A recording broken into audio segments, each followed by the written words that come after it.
Super, I think. Yeah.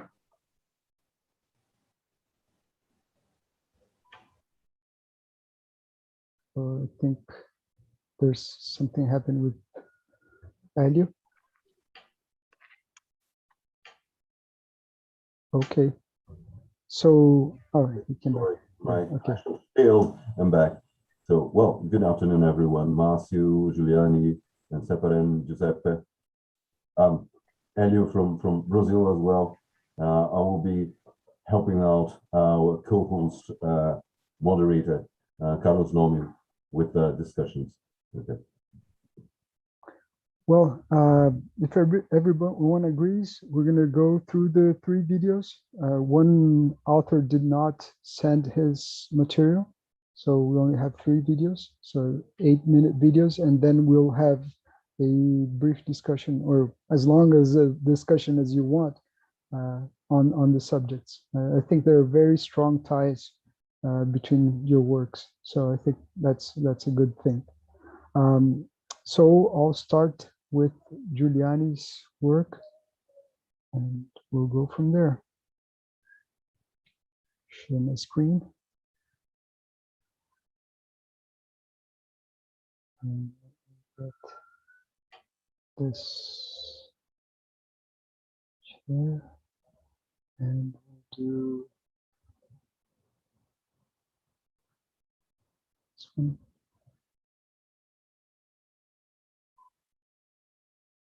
Is the audio okay? Yeah, it's okay. Okay, so I'll replay again. I don't think I can hear the video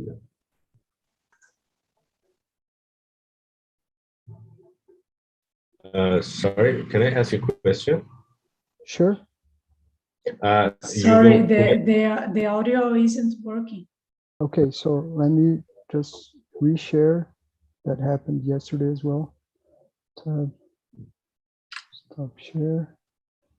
Will you just play from here, or we will present? We will play the videos, and should you desire to further discuss it, then we can further discuss. Oh, I thought that we will present from here. So can we just present from here lively, or I mean, share our screen, present from PowerPoint? Well, we can. Let me do let me go forward with the actual instructions that we have for the videos, because it's an 8-minute presentation. Okay. So we'll go through the 8-minute videos, and if you feel there's anything you want to complement, then afterwards I'll give you time. There's enough time to do that. Okay. Okay. Sound. Let's see one thing.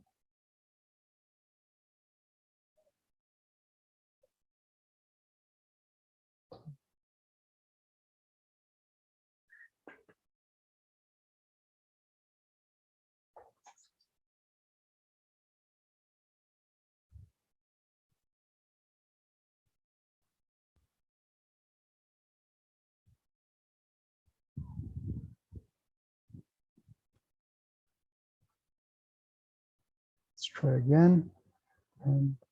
Hello, everyone. I'm Giuliani Almeida. I'm professor at Federal University of Santa Catarina, and I'm going to present the following paper, Applying GeoGebra in Descriptive Geometry Online Teaching to Model Fundamental Concepts.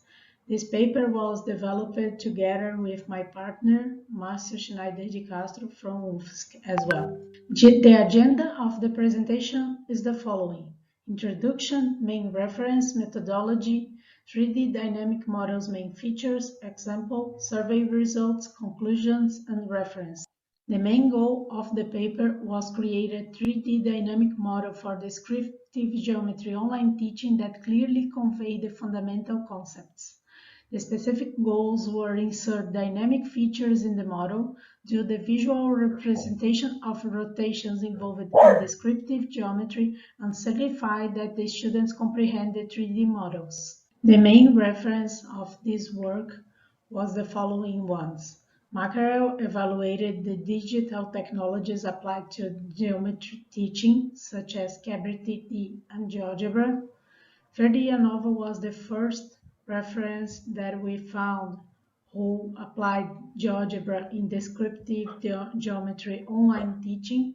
Then Pirlova and Bilimova completed her job, focused their models on Monge projections. Finally, Tordesillas and others evaluated the insertion of digital technologies on descriptive geometry online teaching in architecture course of Universidad de Valladolid in Spain.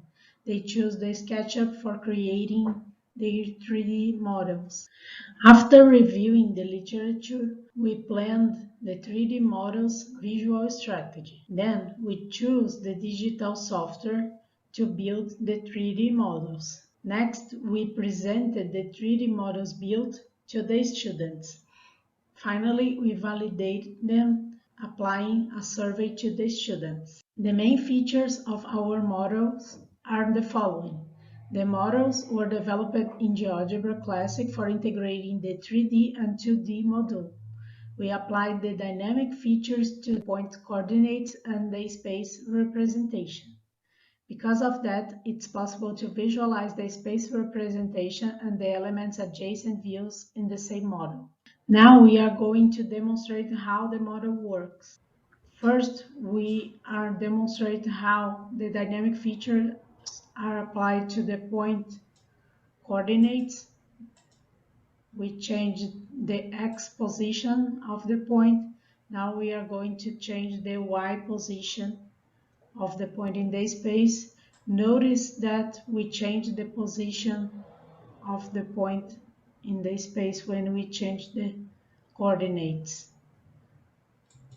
Now we are going to compose the adjacent view. First, we rotate the horizontal plane.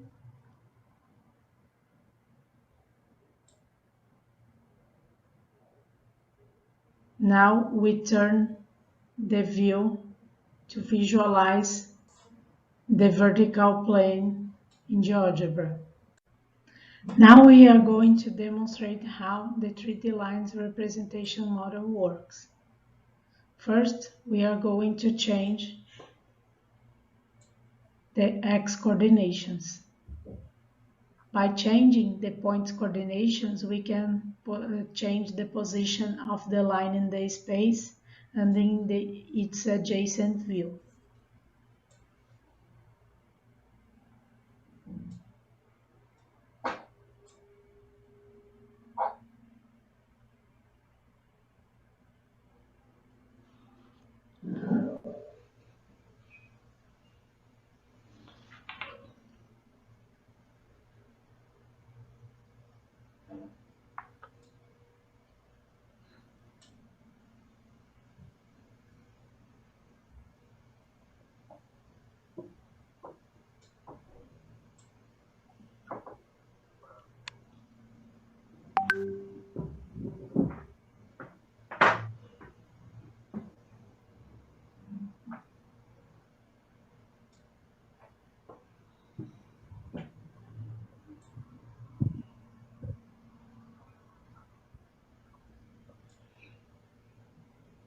Now we are going to compose the adjacent view of the line. We rotate the horizontal plane around the ground line. Then we change the view of the vertical plane.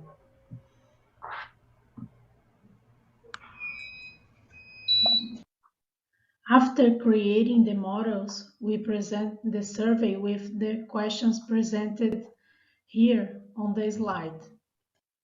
As a result of the survey, the 43 students subscribed in descriptive geometry course participated. The average grade that they gave to the clearness of the 3D point space representation was 4.08. The average grade of the 3D line space representation in the same context was 3.92. 67% of the students ranked the 3D points adjacent view representation clear, attributing grades 4 or 5 from a scale from 1 to 5. 60% ranked the adjacent view lines representation in the same context. As the main conclusions of our study, we can point the following ones. The 3D dynamic models demonstrated potential of applying GeoGebra in descriptive geometry classes. The transition from 3D space representation to adjacent view was possible to demonstrate due to the dynamic features applied to the horizontal plane and the points projections. Additionally, it was possible to use only one model for each type of element to visualize a variety of positions of the elements in the space and their adjacent views. Finally, the students considered the 3D dynamic models clear to comprehend, despite the contradiction that they present regarding the third and the fifth question. The reference of our work. Thanks for watching.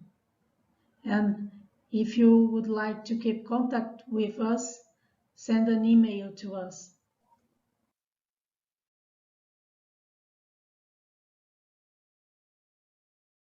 Going through the second video. Dear colleagues, good morning. I'm Giuseppe Canestrino, adjunct professor in architectural design and PhD student at the University of Calabria and also visiting PhD at the Università Politecnica di Catalunya. Today I am presenting a paper that shows the results of a workshop developed to introduce students to the topic of parametric architecture, aiming to inform them on the potentiality of parametric modeling with limited methodological bias. The workshop was developed with two research questions in mind. Architecture students as their last university design experience and with limited skill in the IT fields shows in their first approach to parametric design any preference regarding morphologies, processes and methods? And does the Italian architecture panorama demand some specific attention regarding how to approach parametric design? To develop the workshop, it was fundamental to frame the teaching of parametric architecture in the Italian culture of architecture.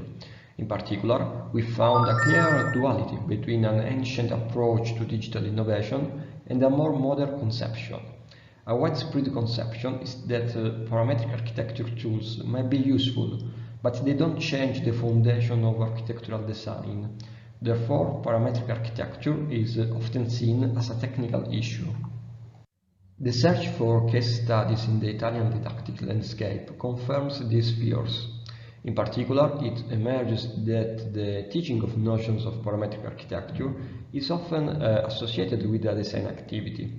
The design activity, which may be a pavilion design or a structural design, shows an ability to synthesize complex knowledge and to stem naive fascination with architectural form. The developed workshop is an extra activity of the course Architecture and Architectural Composition 3 at the University of Calabria, intended for students in building engineering architecture on their last architectural design experience before graduation. Due to their educational curriculum, these students have limited knowledge of computer programming, consistent with the typical training of an Italian architect. For this reason, visual programming is identified as an accessible coding tool capable of being representative of the possibilities of the parametric approach without excessive effort towards the IT tools. The workshop is therefore based on the use of Grasshopper and Rhinoceros. A total of 42 students divided into 16 groups took part in the workshop. The workshop is comprised in a total of 14 hours, spread over a week of course, in which about half the time was dedicated to the theoretical and cultural aspects of the parametric approach.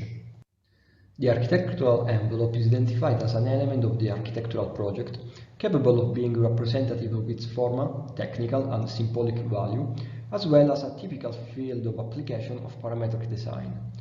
To contain the aforementioned complexity, it is proposed to design a portion of the envelope measuring 3 meters by 1 meter. The dimensions of this portion are the only constraint imposed. The orientation of the panel in space, its material, its production and construction technology, its morphological relationship with the other panels and with the building have not been imposed.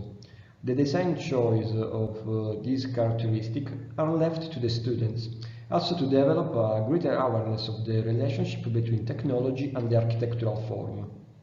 The workshop's teaching approach is based on the proposal of single parametric modeling strategies, leaving students with the task of combining them in their project. Some similarities may be traced with Alexander's patterns, as parametric strategies may be combined to form a network of strategies. However, our parametric strategies are not tied to an architectural problem and do not offer solutions. Each strategy is carefully chosen for its utility in architectural design, for its utility in learning visual programming, and for its ability to link parametric design to construction, structural, and technological issues. A fundamental factor in the construction of the workshop lessons was the association of architectural projects with each modeling strategy shown. Each project was briefly analyzed to bring out the composition, technical and functional principles to link the parametric design to a tectonic dimension, thus making it less abstract. The strategies shown are geometric series, attractors, randomization, symmetric aggregations, and tessellations. Major limitations of the proposed workshop are linked to the difficult relationship between the learning curves of parametric design and the limited time available. This has led to the shifting of the didactic effort from the technical aspects towards the cultural ones. Possible parametric design research horizons such as scripting, design space exploration, or design optimization have therefore been addressed only theoretically. All the groups involved in the workshop proposed a parametric design for a portion of the architectural envelope, almost always combining more modeling strategies. A quantitative analysis returns students' preference to work with strategies such as geometric series, attractors, and randomization. A qualitative analysis instead returns students' preference to work with what easily produces what is commonly perceived as parametric, the harmonic variation and articulation of morphologies, which recalls the swarmies of Patrick Schumacher. In fact, in many of the students' proposals, some architectural morphologies linked to traditional modeling processes are articulated by transformation dependent on attractors or randomization. Although approaches such as Voronoi tessellations are relatively simple to code, they impose new design paradigms that significantly differ from traditional modeling. For this reason, they may have seen limited use in the workshop. The limited interest of students in symmetrical aggregations can be traced not in the IT difficulties, but in the greater interest for more contemporary architectural languages. The workshop posed the need to reflect not only on the nature of digital tools, essential for bold design intuitions to become an architectural form, but also on how these tools are approached by a student. In the past, with particular reference to the period of drawing before CAD, how the mastery of drawing was acquired only marginally influenced the architectural design process. This was due to a certain ease in achieving full mastery of technical drawing tools. However, already starting from paper architectures, technical virtuosity has become a research territory for architectural design, thus generating new aesthetic visions and new ways of designing. Digital technologies, with particular reference to the parametric ones covered by the workshop, today face an even greater complexification of the project tools, which require increasingly interdisciplinary skills to be governed. Soon, designers interested in identifying the digital as their favorite research territory will face increasingly steep learning curves to manage the most innovative tools and methods that information technologies offers to the project. Thanks for your precious attention and feel free to ask or write us for any inquiry. Have a good conference. And the final presentation. Hello everyone, I'm Seper Bayezafşar, Landscape Architecture Master's student at Istanbul Technical University. I will present our research, SU, a serious game for water management based on Istanbul on behalf of my co-authors. Lack of clean fresh water is vital for the world and its inhabitants due to its impact on their health, economy, and social well-being. However, the available water resources are under pressure due to excessive demand created by urban population growth, representing a severe threat.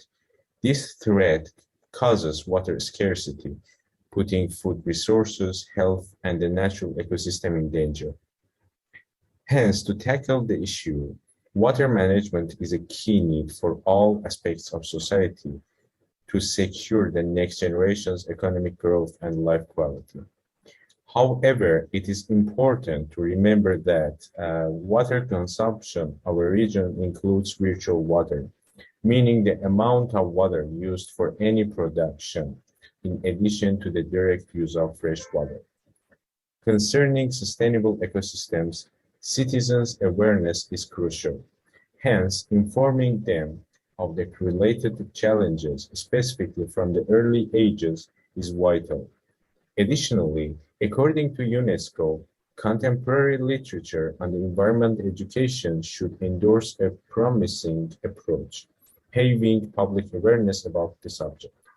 In this regard, educational or edutainment software, a term combining the education and entertainment in the form of video games for learning, is key to serving academic ingredients by embedding entertainment and bonuses for the user via digital medium. Such a point of view towards an issue such as water scarcity, a long-term challenge for the planet which will increase in severity, brings a creative and innovative technological approach to the possible futures. Therefore, this study proposes a serious game to increase awareness of the next generation's water shortage issue based on the Istanbul city, which faced water scarcity throughout the history due to its distance from water resources. Additionally, it faces a very recent drought in 2020 when the freshwater resources in the city reservoirs fell to 20%. While all the existing investigated studies are specific for adults, the only game aimed at children is Hydro Hero series game, which is based on canal maintenance. Based on the discussed studies, we see a lack of serious games for raising children's awareness of water's importance and its effects on the environment.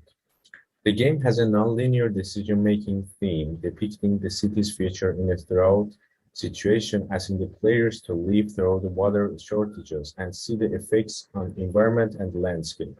A documentary by National Geographic Turkey named 25 Liters was the inspiration behind the game's story. The game aims to teach children about the value of water, its efficient use, and the effects of its use on the environment. We aim to transmit a wide range of elementary level data to the players, such as explanation of how fresh water reaches the consumers for everyday use and how it can be polluted, and the meaning of the virtual water. This information is designed to guide them to change their lifestyle from a very early age for both a healthy body and a green planet. The story of the game is set in Istanbul 2050, when a drought is drying up the dam's water and destroying the green spaces. The game's main character is a child going to the water museum with his schoolmates and the teacher. This character and the theme of the story are designed to keep the children immersed in the game. The player has a reservoir with a specific amount of water at the beginning. The players will not be shown the numbers, but rather see the effects visually so that they will be able to visualize the conditions as much as possible.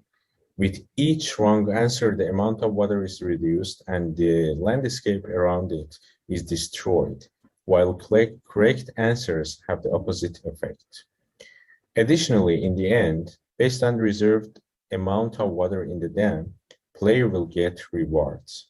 For the developing part, we tried various platforms to find one most suited to the game's content and its target audience. Considering the target players and the need for a more visual outcome, we choose the Stornoway platform, which allows developing interactive, nonlinear, branching video stories without any coding that engage the audience and encouraging them to watch. Additionally, it is easy to define buttons and periods for each video to let players select their paths. Hence, at this point, we need to create educational and entertaining videos to use in a video game with this platform. For this purpose, we use Animaker software, which allows non-professionals to create animations. The software has a range of ready-to-use characters, elements, and music, and speech can be added to animations by simply typing the conversation. To conclude, this research aims to raise water awareness by focusing on educating children. To achieve this, it takes advantage of serious games to provide entertaining instruction.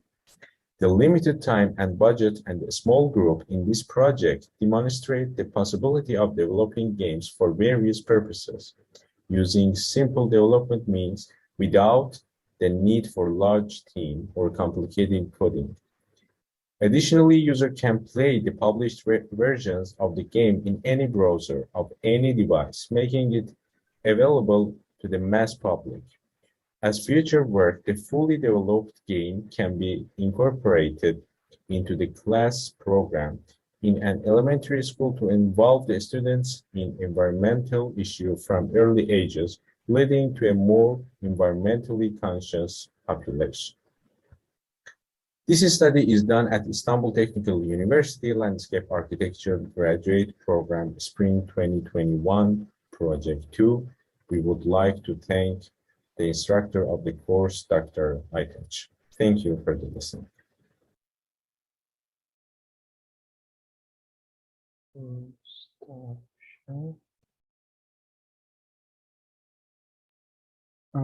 Well, as I mentioned, there are strong tie-ins between your work, at least that I see.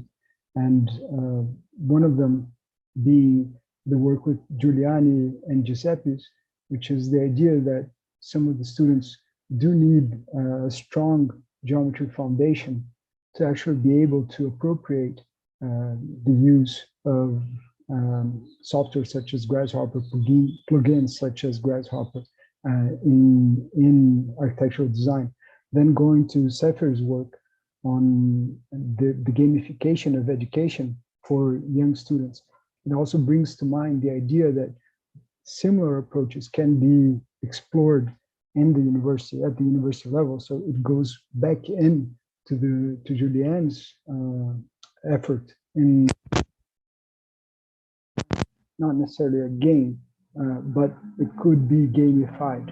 So there is a connection between the works of the three of you, and some questions also arise. There are several questions that arise. And going into a more broader issue, broader level question, that is, in terms of transmitting knowledge to whoever you're trying to transmit knowledge to, or at least establish a teaching-learning relationship, what are the basic assumptions that are underlying in this discussion? Because I understand that the three presentations have the idea that we are interacting with people that should or will at some point transform the planet that we're living in. But the assumptions are quite different for the three presenters. So I would like to see, how do you understand these assumptions? And I think Giuseppe had a more clear approach on that at the very beginning, but I would really like to see how do you position yourselves in terms of these underlying assumptions and how the individuals that you're interacting with will transform this planet. Can I answer it? Well, our intention in creating the digital models in GeoGebra, it was for supporting the lecturers to have a digital material in descriptive geometry, because in this period of online teaching, it is they struggle to draw with utensils and with or in the blackboard, which which was used in Brazil frequently. Then the main idea first, it was bring an alternative of material to the lecturers and professors to support the online teaching. And as a consequence, the dynamic features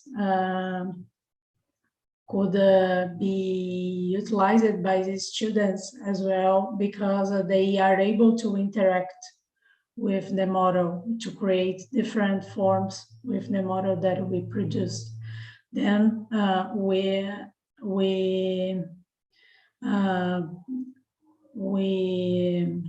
support the both sides, the student when we support the visual skills, and the professors when to offer an alternative resource for online teaching. Thanks.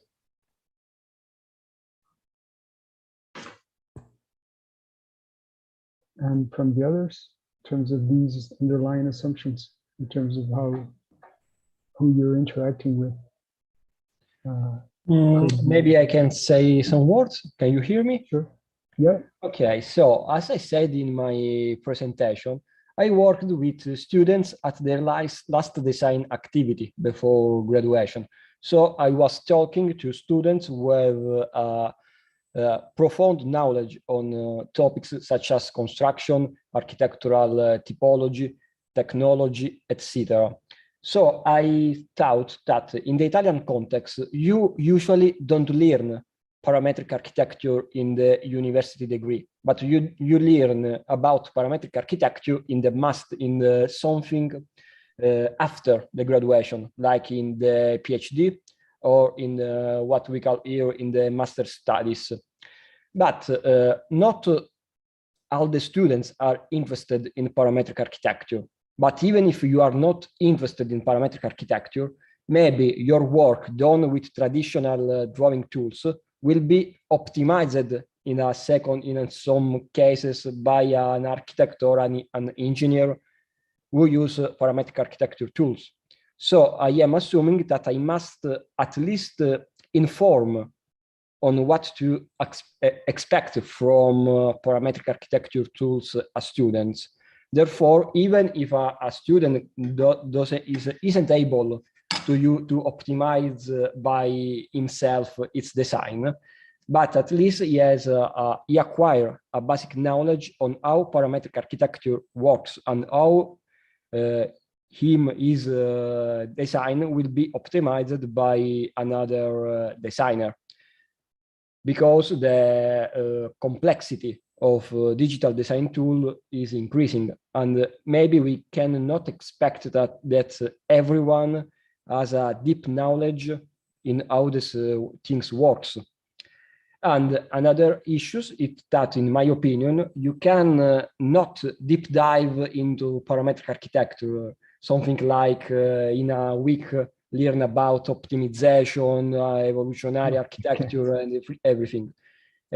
You may do it, but you must simplify it. You must make it dumb to do it in such a small amount of time. So my workshop was based on the assumption to simplify. Let's start with 5 geometrical parametric modeling strategies.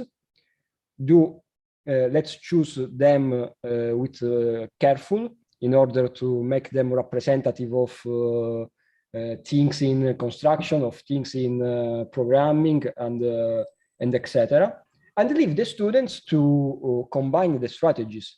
I think that this is a more realistic goal to obtain in a week of a workshop. So this was the basic assumption behind the development of the workshop. Interesting. Sefer? Yeah.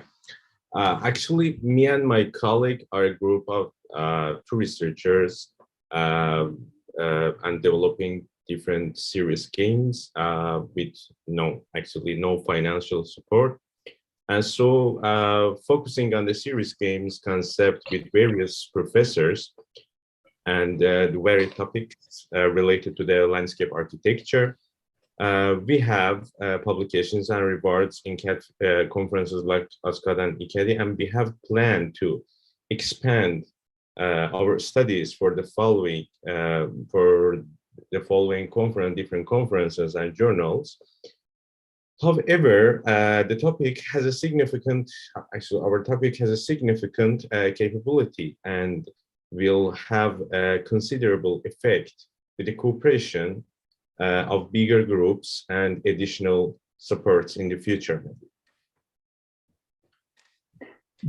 One thing that I thought it was really curious about specifically your work is the idea that it comes to mind a very similar concept, the idea that we have a footprint that we live in this planet, and this footprint has already been discussed as a CO2 footprint that we have to evaluate.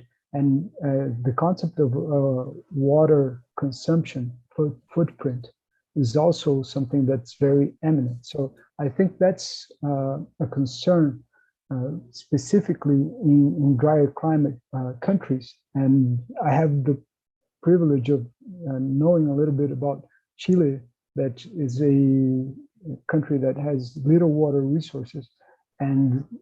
But at the same time, we know during the winter, if it snows a lot, we know we'll have water during the summer.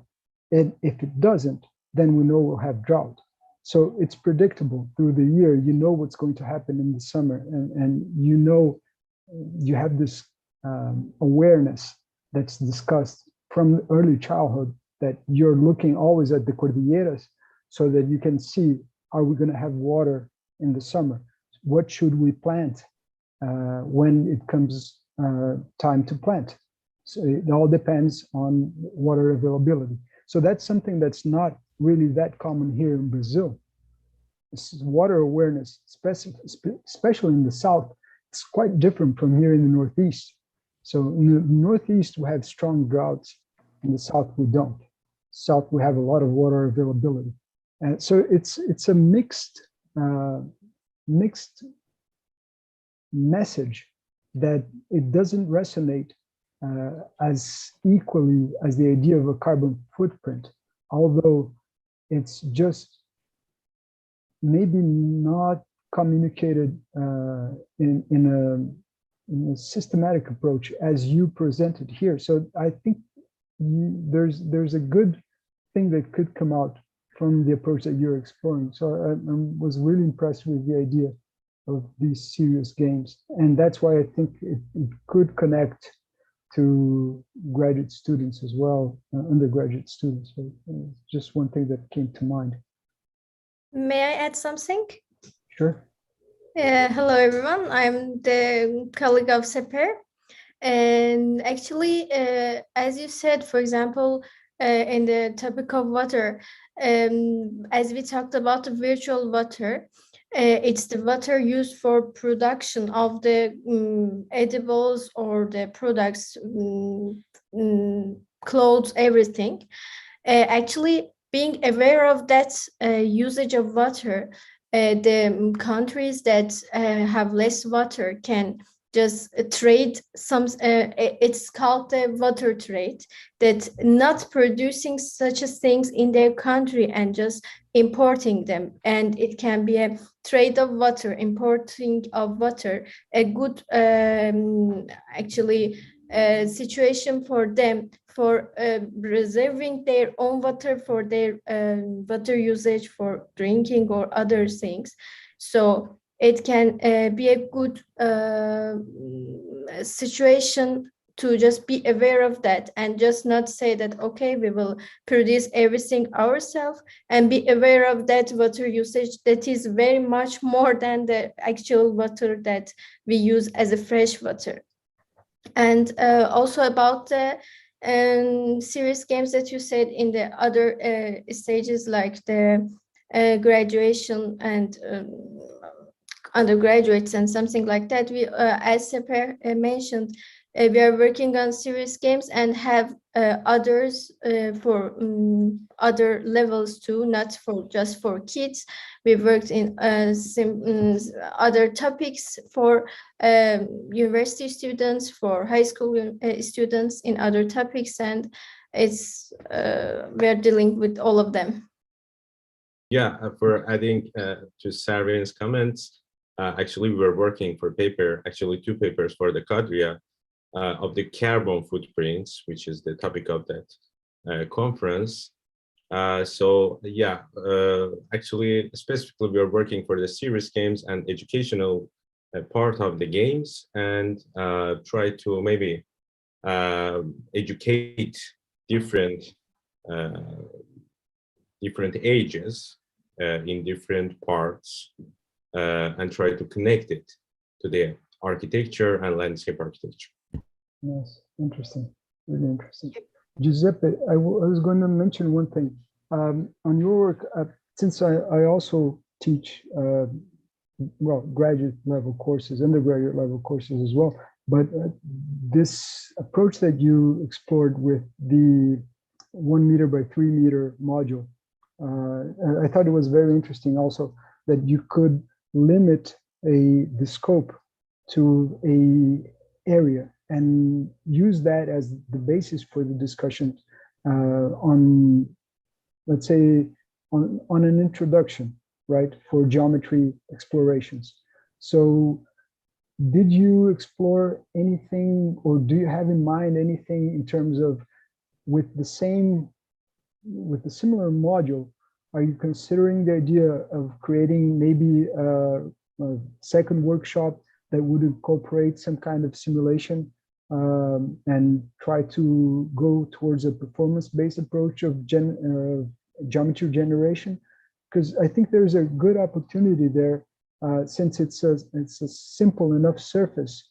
You would be able to simulate incident radiation or components of ventilation, different simple issues that could respond or make geometry respond to these simulations. So I believe that you have a really very interesting approach to teaching this technology, and I was thinking about how could you further your effort. Have you thought of any further steps, or is this something you think you could implement? Yes, of course, there may be some a continuation of this activity. As you said, optimization is, in my opinion, one of the first things you must learn when it comes to parametric architecture. And alongside optimization, I would also add something like design space exploration, or at least design space consciousness, the idea that you are starting to design a field of possible outputs and not just one output. If I am able to inform students on these 2 topics, I may say that I have done a great job. Of course, maybe in the next years, because we are planning to replicate the workshop, we will take some more hours, more time. Maybe we will, at the start of the semester, we will do the first 14 hours on basic geometry. And at the end of the semester, we will do a continuation of the workshop. Another thing that is good when it comes to the 3 meters by 1 meters panel is the request to the student to have an idea on how to produce and how to construct the panel. Because when you ask to a student, okay, this is a great geometry, it's interesting, but how do you produce them? How do you make them? How do you put it on a building? When a student is able to respond to this question, a greater awareness on what he is doing emerge, and it is able to make a step further from the abstract geometry to real architectural design.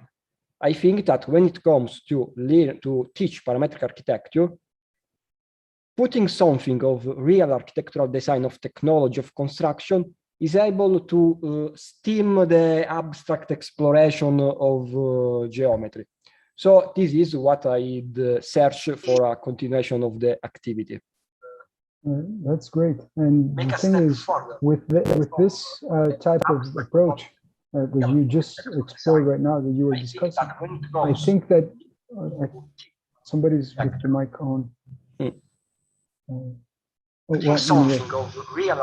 think it's Mari Tosello. I think your microphone is on and it's presenting soon. Okay, thank you. No problem.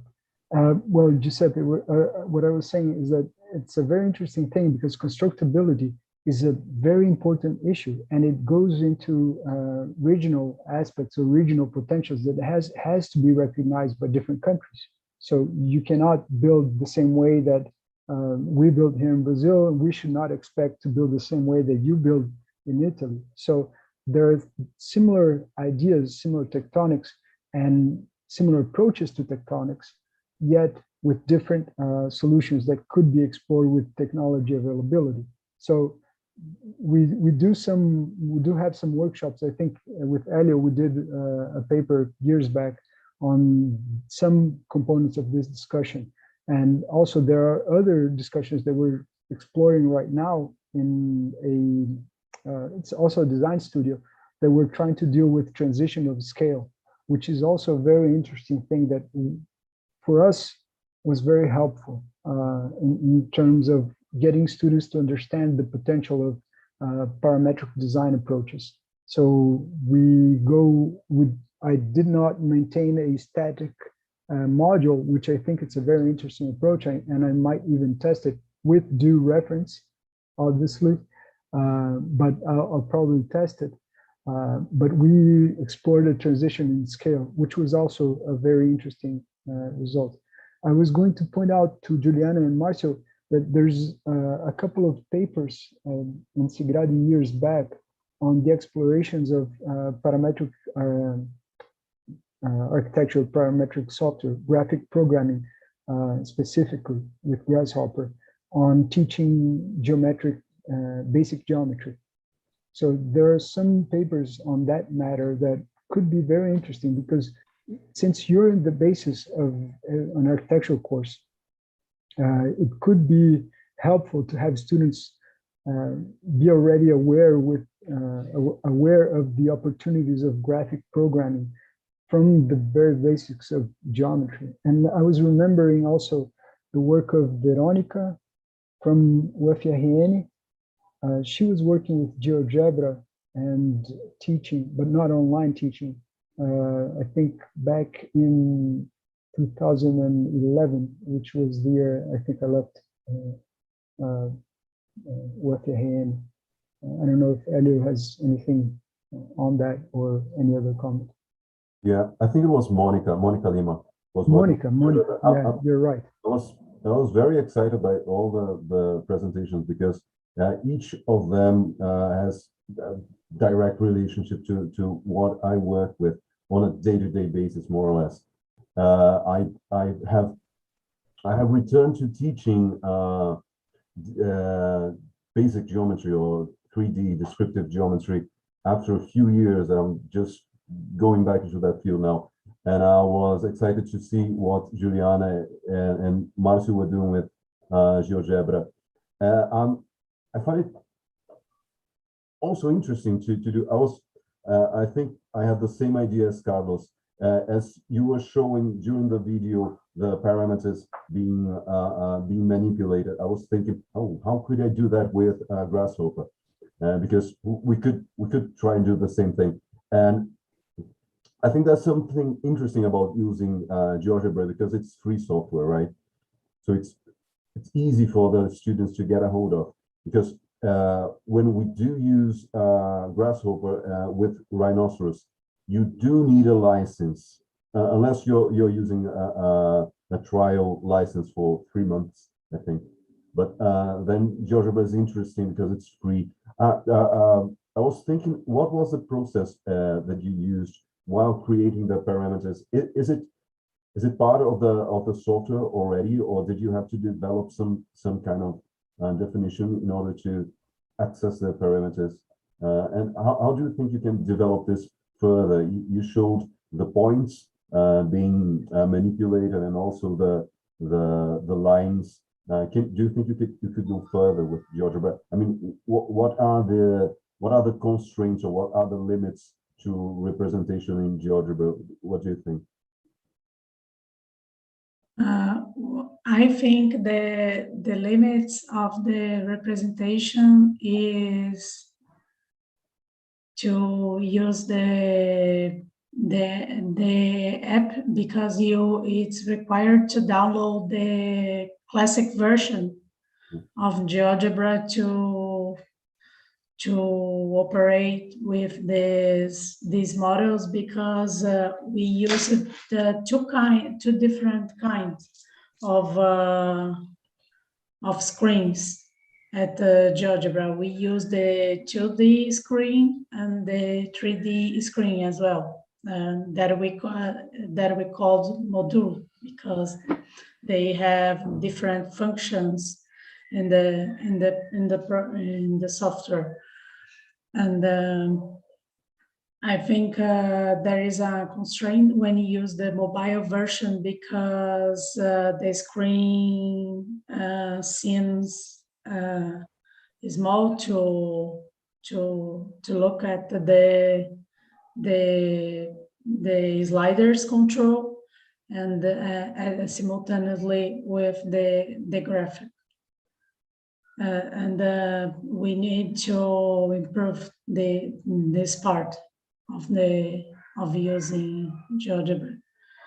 And this is the main constraint of creating 3D images in GeoGebra, because we don't have dynamic features applied to the 3D module, only in the 2D.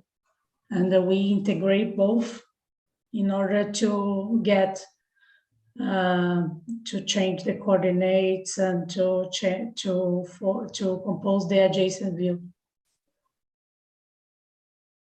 Okay, I would also recommend, I don't know if Monica has published that yet, Monica Lima from UFRN, but Carlos, we just before the COVID pandemic, we started working with basic geometry on Grasshopper.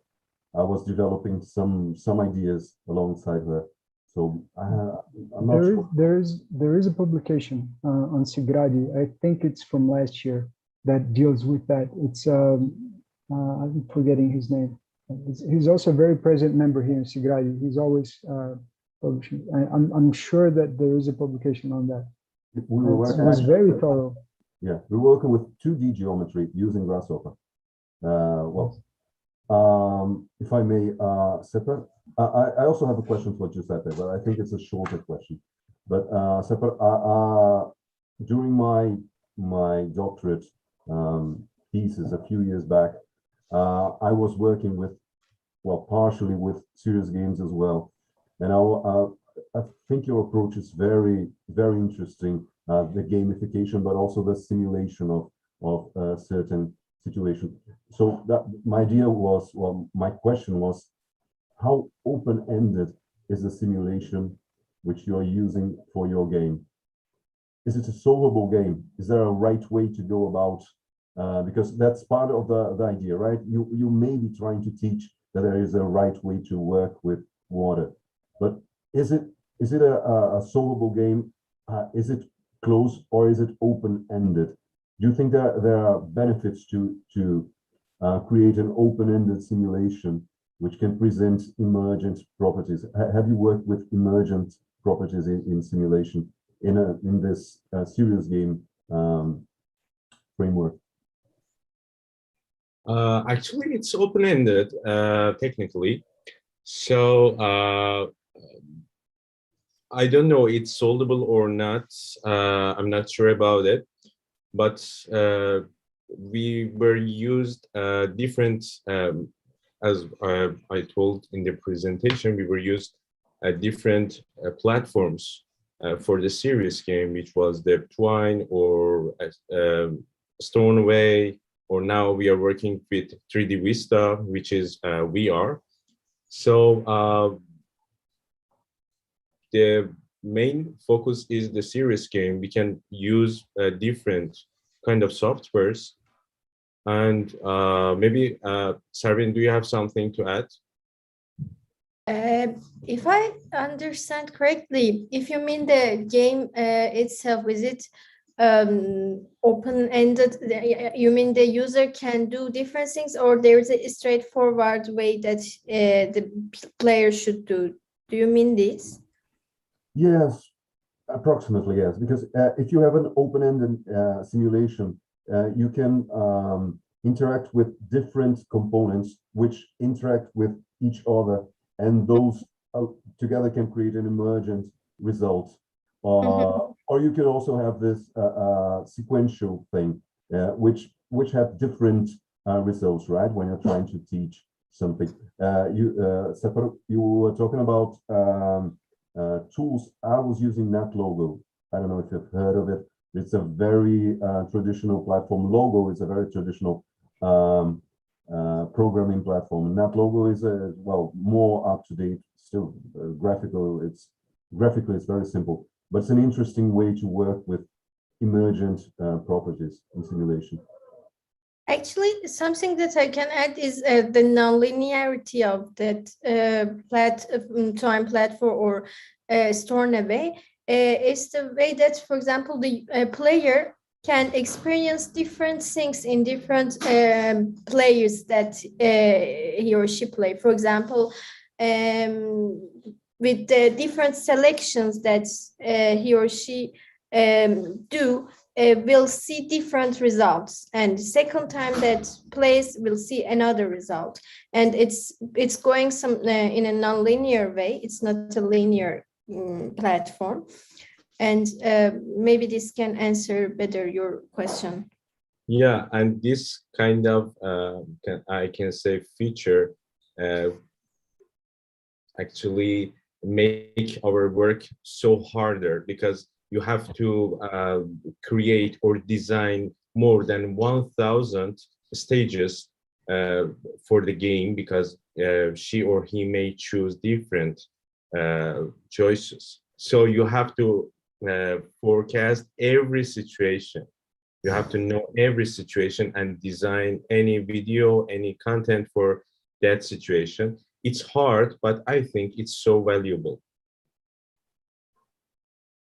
Yeah, I think that adds to the fun and the replayability of the game as well, right? Because you can try different approaches and have different results. Because you do need to have some sort of modeling behind and to make sure it makes sense. Well, yeah, that's I'm very excited by the idea. I'm going to start thinking of some games to work with our students as well.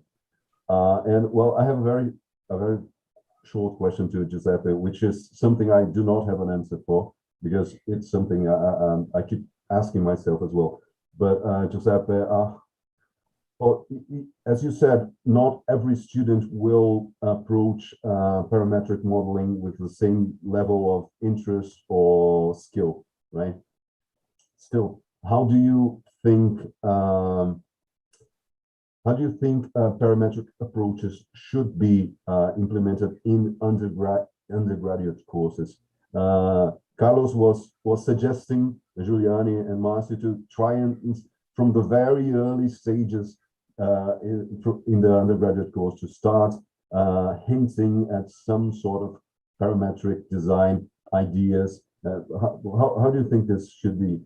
How do you view this? Yeah, that's a, a tricky question. Even if I work every day with digital technology, my PhD is about digital culture in architectural design, and I am a supporter of digital culture.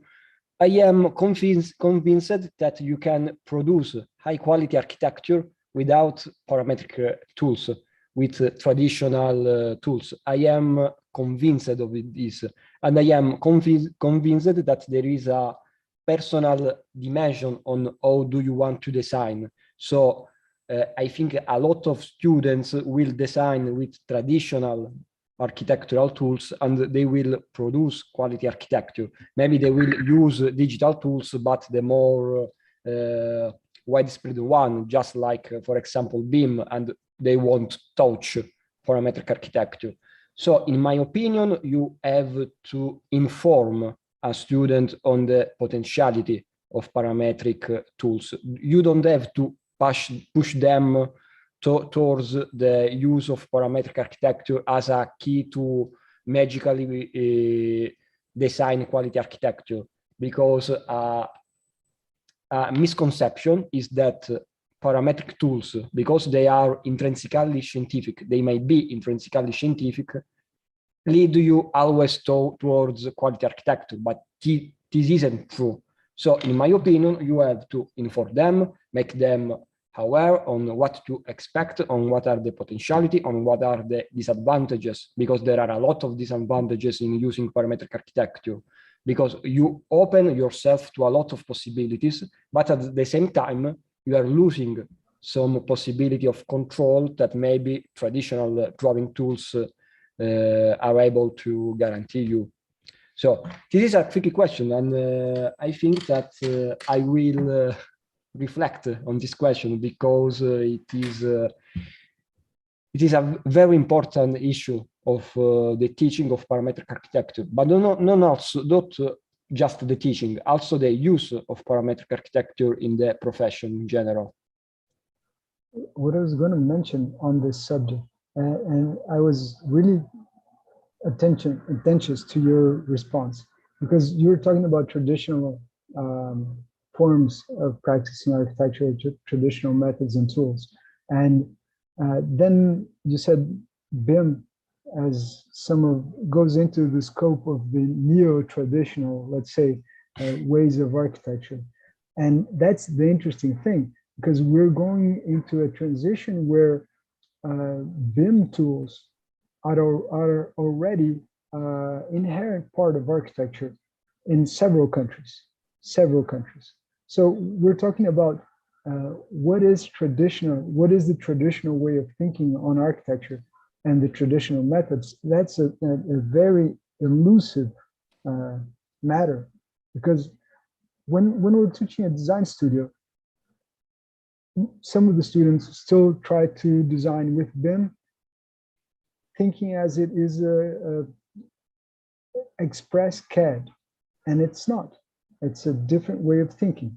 It's a completely different way of thinking that enables you to explore the immersions that you just mentioned, saying, look, you need to understand spatiality.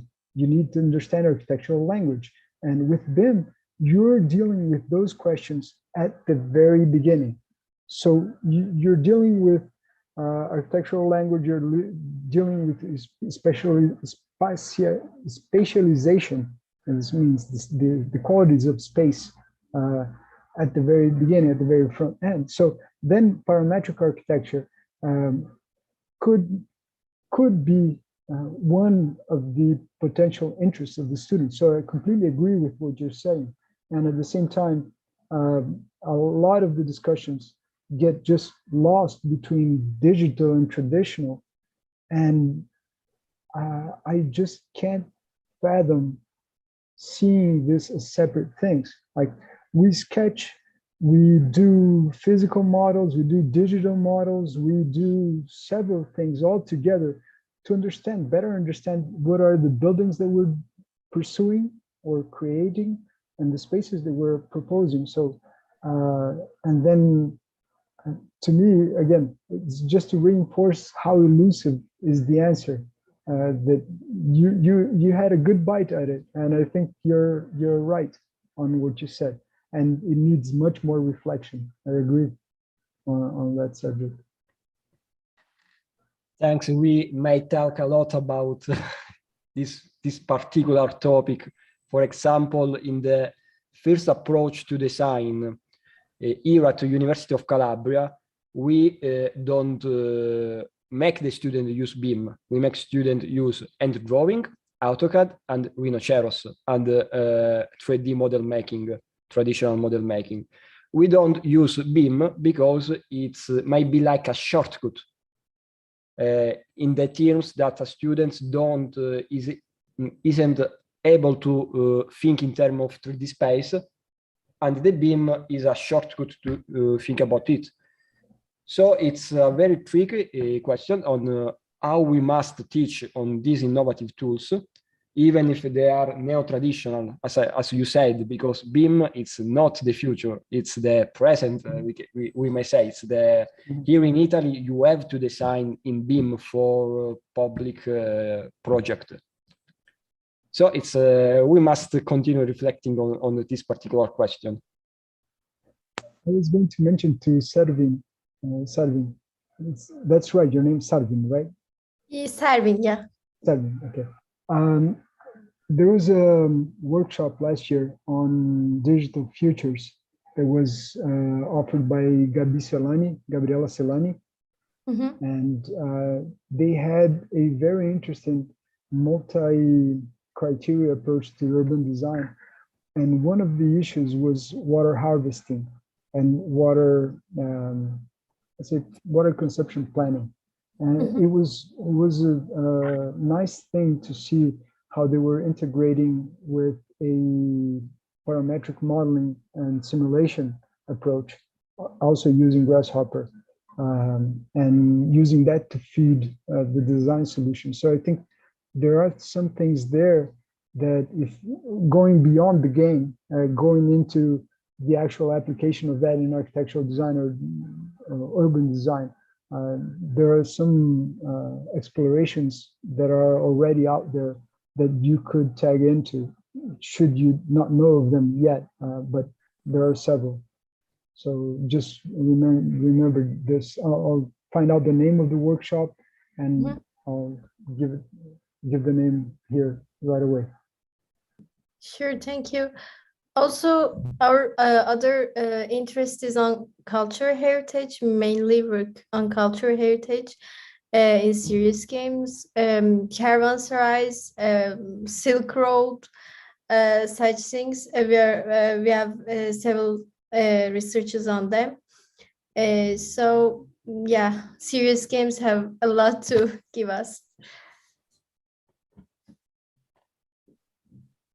Yeah, I haven't published this part of my thesis yet, but I do have one of the simulations which I worked with the students during the undergraduate course was well, trying to influence the uses in heritage area, the usages of buildings, and to avoid the central area of the city, to avoid it being abandoned over time.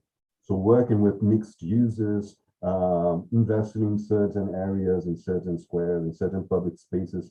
And we have this kind of dynamic map. I don't know if you've heard of the Game of Life, which is a Game of Life. It's a traditional way of working with cellular automata. It's when you have a grid or a matrix of dots, and the state of each dot affects the neighboring dots. And you add some parameters and you make this neighboring dot become, well, more or less likely to change to a different color, for example. So we started working with these parameters and working with the conservation of central areas. I think it's it's something that could be developed further. I'm not sure if that's the approach that Gabi Celani took, Carlos. But was she using? Again, sorry. Was she using which approach? Which software was Gabi Celani using? Was it Grasshopper? Yes, it was Rhinoceros and Grasshopper. Okay. So there are different approaches to this. Yusuf mentioned also Grasshopper, or you say another thing about that dots that affect the neighborings? Well, the idea, well, the software I used was NetLogo. NetLogo. Yeah, that's NetLogo. And the concept behind it's a traditional concept called cellular. So much. Thank you very much. The idea was game of life. Right. Oh, there you go. Quadras urbanas do futuro. Right. So it's a mathematical concept. It's a very interesting way to approach emergent properties in gaming or simulation. Thank you very much. We will check that. Well, everyone, I think we're about our last 2 minutes. Does anyone have any considerations for each other? Or I want just to compliment on my colleagues for their works that shows how we can use digital tools to go outside our laboratories and have an impact on students, have an impact on the society, I think. In our small, we have an impact on society. So congratulations again. for myself, I really want to thank everyone. Really nice, interesting work. Should you want to get in touch, I'm putting my email down in the chat. And really, thank you very much for your work and very much for sharing your research. Thank you so much. I would also thank you for the discussion and the comments. They were great. Thank you. Thanks all of you. Have a good afternoon. Thank you. Good And afternoon. congratulations for the colleagues. Good afternoon. Thank you. Thank you. For Brazilians, have a good